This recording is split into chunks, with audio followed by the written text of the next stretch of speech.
Hey guys, I'm Brittany. It's Friday. You should know that this is 7 Awesome Lesbians.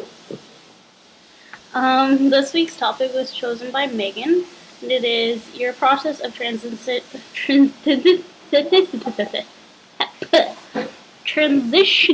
from straight/cisgender to who you are today. What parts of you have changed? What has stayed the same? Your first thoughts that you might be queer in whatever form. Did you ever second guess that you were actually lesbian/transgendered? When and how did you know for sure? This is a lot to cover, so I'm just gonna jump right in. Actually, it's not a lot to cover, but it's a lot of parts to the question. I'm just gonna shut up now. Basically, I knew my entire life that I was attracted to girls, and I just thought it was normal. Like when I was younger, anyways, like age 6. When you start realizing those sort of things, I was just like, whatever, all girls feel like this. Or some girls feel like this, but I should just not mention it. For some reason I felt like maybe it might not be true, but for a while I was just like, whatever. And all through elementary school I had boyfriends, and well, I had two. But I think it was more for the sake of trying to portray some sort of adult relationship, when those relationships are only necessary so that you guys can break up with each other and feel like you're doing some big dramatic important thing.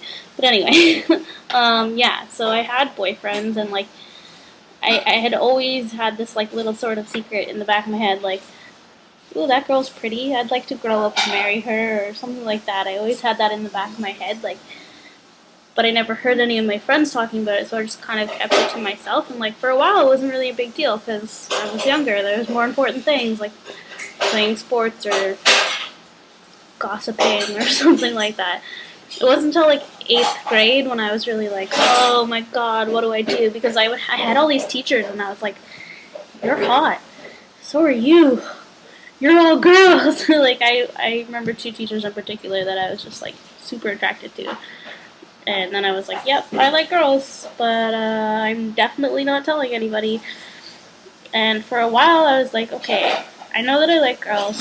From the period of, I want to say 8th grade till, end of 10th grade, I was just like, okay, I like girls, but maybe I can like boys. Maybe it's just something that will go away.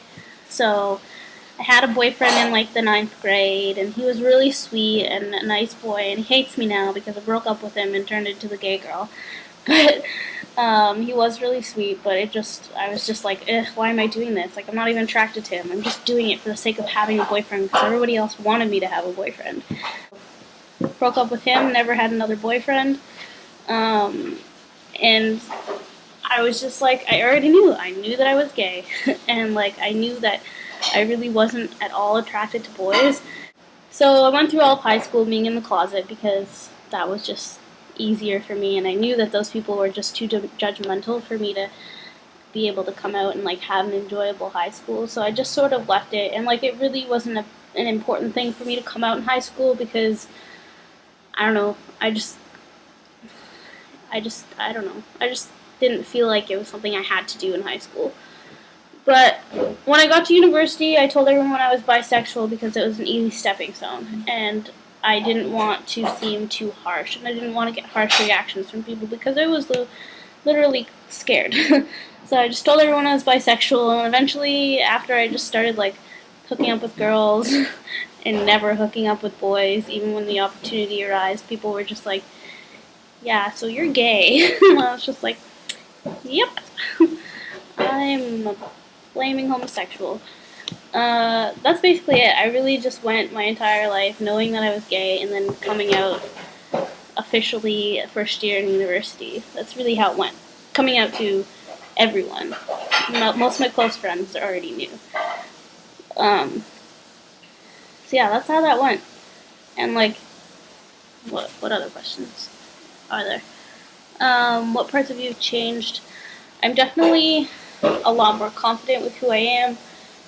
I'm not afraid to tell people anymore, whereas in high school I was just no. I'm not afraid of people know. there's certain people that I could just tell that I wouldn't get a good reaction, so it wouldn't be the first thing I would tell them, but I'm just a lot more confident with myself. Things have stayed the same. I'm still the same person. I'm very caring, and shut up, Kara. I don't know, I care a lot about other people, and sometimes it bites me in the ass because I care a little too much about other people, but that definitely stayed the same. I feel like I've become a little more charismatic since high school. Like, I talk more, and I'm not so, like, reserved, I suppose. Did I ever second guess? Yes, I did. I was always like, well, this is going to go away. Like, I'm not actually gay. I just kind of like girls sometimes. Like, for a long time, I thought I just was attracted to them because I envied them.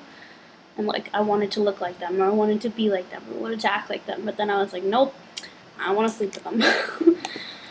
Question, what's the most bizarre or inexplicable thing you've ever seen in a sex shop or heard of if you've never been in a sex shop? I'm guilty. I've been in a lot of sex shops.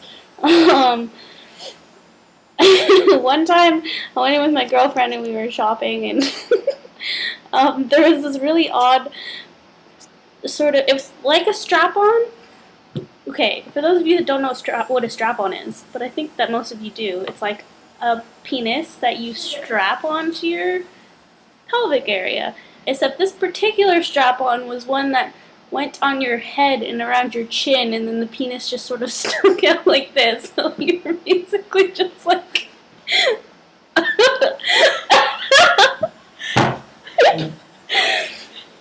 I'll post a picture because there's got to be one on the internet somewhere. So this is basically what it looks like. Yeah, so that is the most bizarre thing I've ever seen, along with, like, really, like Shane said, like, really ginormous things that I don't know how they fit into the human body. One of which was double-ended, and it had hands on the end that were shaped like this, and I was like, ah! It was really disturbing, but I feel like this is inappropriate, so I'm going to stop. But yeah, that's it. I hope you guys have an awesome weekend. I love you all. Sorry this is so long. Peace. Adios, amigos.